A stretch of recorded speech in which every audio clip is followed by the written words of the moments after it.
Graduation pass scholarship का लाभ लेने के लिए आपको आना होगा इनके ऑफिशियल वेबसाइट पर, और इसी वेबसाइट पर जब आप नीचे आएंगे ऑनलाइन अप्लाई वाले में क्लियर यहाँ पर लिखा हुआ कि जिनका भी रिजल्ट इस डेट में पब्लिक हुआ है, मतलब 1 अप्रैल 2021 से लेकर 30 सितंबर 2023 के बीच में, तो आप यहाँ से ऑनलाइन अप्लाई कर सकते हैं। अप्लाई करने के लिए आपको सबसे पहले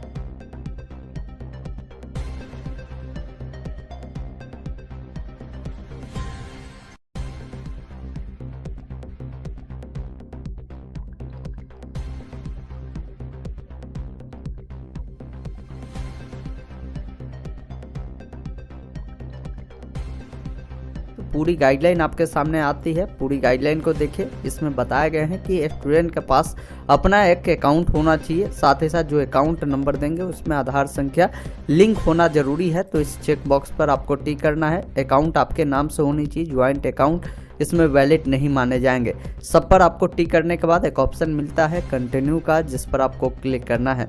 अब यहाँ पर आपको बताना है कि आपने किस यूनिवर्सिटी से स्नातक पास आउट किया है। सभी यूनिवर्सिटी का नाम मिलता है, जिस भी यूनिवर्सिटी से आपने पास किया है उस यूनिवर्सिटी को चुनेंगे। और यहाँ पर आपको बोला गया है कि यूनिवर्सिटी रजिस्ट्रेशन या एनरोलमेंट नंबर आपको पूछा गया है। अब ये जानकारी आपको कहाँ मिलेगा, तो जब आप अपने मार्कशीट को देखेंगे तो मार्कशीट पे ही आपको यहाँ पर देखिए एक रजिस्ट्रेशन नंबर मिलता है। जैसे ये मार्कशीट ललित नारायण मिथिला विश्वविद्यालय का है, आपका हो सकता है किसी भी विश्वविद्यालय का हो, तो वहाँ पर ये जानकारी जरूर मिलेगी रजिस्ट्रेशन नंबर के रूप में।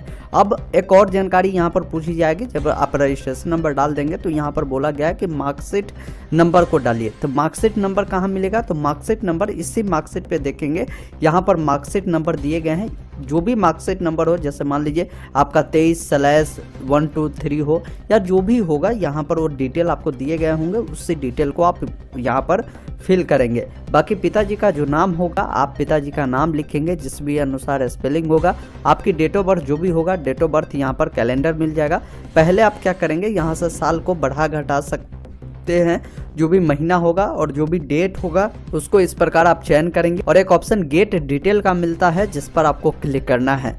अब कैंडिडेट का जो नाम है, यहाँ पर उनका नाम देखने को मिलता है। अब आपको यहाँ पर एक ऑप्शन मिलता है प्रोसीड का, जिस पर क्लिक करना है। कई बार क्या होता है कि जब आप डिटेल को फिल करते हैं, यहाँ पर कैंडिडेट का नाम नहीं आता है, तो वैसे स्थिति में आपको अपने यूनिवर्सिटी में विजिट करना होगा, क्योंकि आपके यूनिवर्सिटी अभी तक आपका जो रिजल्ट है वो इस पोर्टल पर नहीं चल रहा होगा, जिन कारण से आपकी डिटेल यहाँ पर नहीं शो करती है। तो ऐसी स्थिति में 2 दिन, 4 दिन, 5 दिन वेट करिए, 1 वीक वेट करिए, फिर भी नहीं आता है तो एक बार आप जाकर यूनिवर्सिटी में इस प्रकार की समस्या को बताएंगे, वो समस्या यूनिवर्सिटी स्तर से सॉर्ट आउट कर दिया जाएगा। तब आप अपने डिटेल को फिल करें, सब डिटेल आएगा तो प्रोसीड वाले विकल्प पर क्लिक करना है। बाकी यहाँ पर जो डिटेल आपने फिल किया है वो डिटेल आपको देखने को मिलता है। आपको नीचे आना है, यहाँ पर एड्रेस की जानकारी पूछी गई है, तो एड्रेस आपको बतानी है कि आपकी जो डिस्ट्रिक्ट है वो कौन सा है। डिस्ट्रिक्ट को चयन करेंगे। आपका जो भी ब्लॉक होगा, ब्लॉक को यहाँ से चयन करेंगे। बाकी यहाँ पर बताना है कि आधार पर आपका नाम क्या है, जिस भी अनुसार आपके आधार पर स्पेलिंग होगा नाम का, उसी अनुसार आपको फिल करनी है। आपको अपना जेंडर यहाँ से फिल करनी है, फीमेल सेलेक्ट करेंगे। आधार नंबर जो भी होगा फिल करेंगे। आधार पर जो भी डेट ऑफ बर्थ होगा, यहाँ से कैलेंडर के माध्यम से पहले अपना क्या करेंगे, साल को यहाँ से चयन कर लीजिएगा। जो भी महीना होगा उसको आपको यहाँ से चयन करना है, और जो डेट होगा डेट को यहाँ से चयन करेंगे। और एक ऑप्शन मिलेगा वेरीफाई आधार का, जिस पर क्लिक करना है। इस प्रकार ऊपर में एक मैसेज आएगा कि आपका आधार नंबर सफलतापूर्वक वेरीफाई हो चुका है। आप सिंपली ओके वाले विकल्प पर क्लिक करें और यहाँ पर आपका आधार इस प्रकार ग्रीन हो जाएगा। इसका मतलब है कि आपका डिटेल बिल्कुल सही है। अब जिन लोगों का आधार अगर वेरीफाई नहीं होता है तो यहाँ पर 2 समस्या हो सकते हैं। पहला समस्या कि आपके आधार पे जो नाम का स्पेलिंग है और आपके मार्कशीट पे जो नाम की स्पेलिंग है वो अलग है, या ऐसा भी होगा कि आपके नाम तो सही है लेकिन आपकी डेट ऑफ बर्थ गलत है, आधार पे कुछ और है, आपके जो सर्टिफिकेट है उस पर कुछ और है, तो वैसी स्थिति में आधार वेरीफाई नहीं होगा। आपको क्या करना है, अपने मार्कशीट के अकॉर्डिंग आधार को सुधार करवा लेना है, तब आपका आधार वेरीफाई हो जाएगा। अब अगला काम करना है, आपको मोबाइल नंबर वेरीफाई करना है। इसके लिए आपको मोबाइल नंबर फिल करनी है। जो नंबर आपके पास अवेलेबल होगा उस नंबर को डालें। एक ऑप्शन मिलेगा जनरेट OTP का, जिस पर क्लिक करना है।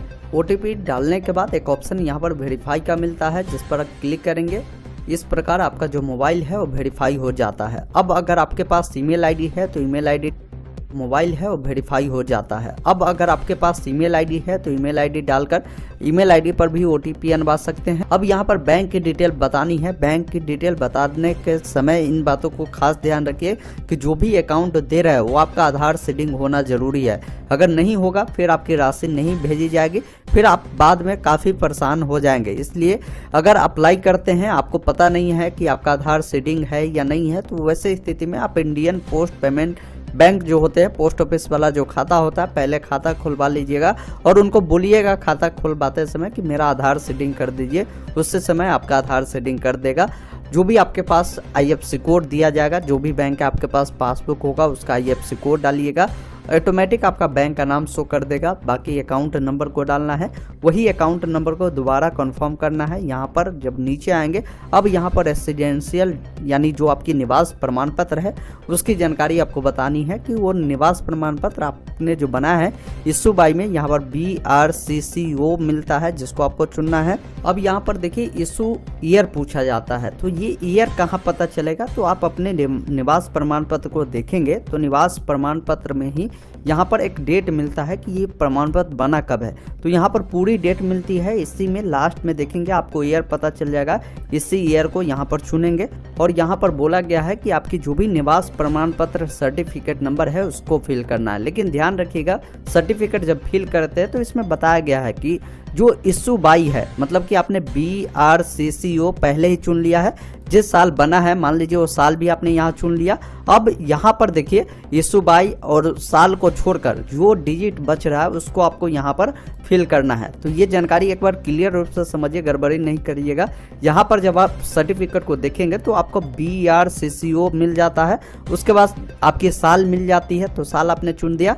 अब इस स्लैश के बाद जो आपकी डिजिट ये बची हुई है उसी डिजिट को आपको डालना है। ये नहीं कि आप पूरा डाल दिए, फिर गलत हो जाएगा। यही लास्ट का जो आपके स्लैश के बाद जो डिजिट बच रहा है इसको आपको बताना है। उसके बाद यहाँ पर इश्यू डेट पूछा जा रहा है, तो इश्यू डेट इसी में देखेंगे, पूरा डेट आपको यहाँ पर मिल जाता है डेट वाले सेक्शन में। तो वही डेट कैलेंडर के माध्यम से यहाँ पर क्लिक करेंगे, जो भी आपकी साल होगी उस अनुसार यहाँ से आप चयन करेंगे।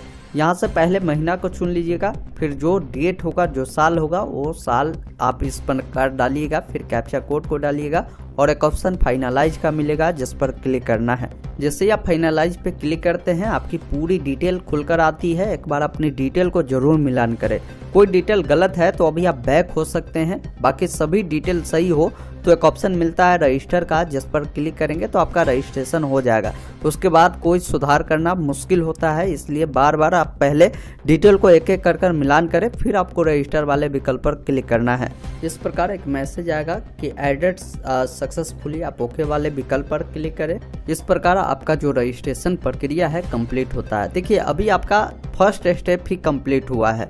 इसके बाद क्या होता है कि विभाग के पास आपकी जो डिटेल है वो चली जाती है, विभाग आपकी डिटेल की जो है सत्यापन करती है, आपकी डिटेल विभाग को सही लगता है तो वैसे स्थिति में आपने जो भी अभी मोबाइल नंबर ईमेल आईडी को दिया है उस ईमेल आईडी मोबाइल नंबर को हमेशा चालू रखें। उस पर आपको 10 दिन 7 दिनों के अंदर में यूजर आईडी पासवर्ड भेज दिया जाएगा।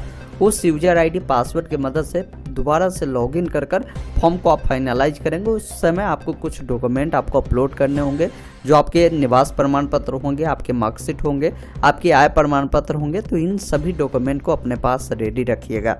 सिंपली आपको कुछ करना है नहीं, आपको यहाँ पर एक ऑप्शन प्रिंट का मिलता है जिस पर क्लिक करना है और इसका प्रिंट सेव कर अपने पास रख लेना है। अब इसका आवेदन की स्थिति देखने के लिए एक ऑप्शन यहाँ पर मिलता है चेक एप्लीकेशन स्टेटस, जिस वाले लिंक पर आपको क्लिक करना है। आपको इस वेबसाइट पर रिडायरेक्ट करेगा। आपको सिंपली पुनः कुछ करना है नहीं, समय समय पर स्टेटस देखते रहना है। आपको अपना यूनिवर्सिटी का नाम चुनना है, अपना रजिस्ट्रेशन नंबर, जो मोबाइल नंबर अभी आपने डाला है उससे डालेंगे। गेट स्टेटस वाले विकल्प पर आपको क्लिक करना है। अब आपके सामने आपका स्टेटस खुलकर आता है जिसमें आपको पूरी जानकारी देखने को मिलेगा। जैसे अभी आप देखिए आपने फॉर्म को भी फाइनलाइज किया है तो अभी आपका अकाउंट भी वेरीफाई होता है। अभी आपका स्टेटस पेंडिंग दिखाएगा, समय समय पर इसे भी देखिएगा। यह आपका जो है वेरीफाई कर दिए जाएंगे। अभी आपने जो निवास प्रमाण पत्र की संख्या दिया है वो भी अभी आपकी पेंडिंग है। बाकी यहाँ पर वेरिफिकेशन स्टेटस में आपका नाम पेंडिंग है, आपका आधार नंबर, बैंक नंबर और रेसिडेंशियल सर्टिफिकेट ये सभी अभी पेंडिंग है। तो ये जैसे ही आपका वेरीफाई होता है, वेरीफाई होने के बाद यहाँ पर वेरीफाई देखने को मिलता है और फाइनल स्टेटस भी आपको फुल वेरिफिकेशन पेंडिंग दिखा रहा है, मतलब अभी आपकी वेरिफिकेशन स्टेज में है। तो समय समय पर देखिएगा जैसे ही ये सारा वेरीफाई होगा फिर आपको आईडी पासवर्ड दे दिया जाएगा। आईडी पासवर्ड आने के बाद पुनः इसी वेबसाइट पर आप आइएगा, एक ऑप्शन मिलेगा एप्लीकेंट लॉगिन का, जिस पर क्लिक करना है। जो यूजर आईडी पासवर्ड आपको मिलेगा उसे फिल कर कैप्चा को डालकर लॉगिन कर फॉर्म को फाइनलाइज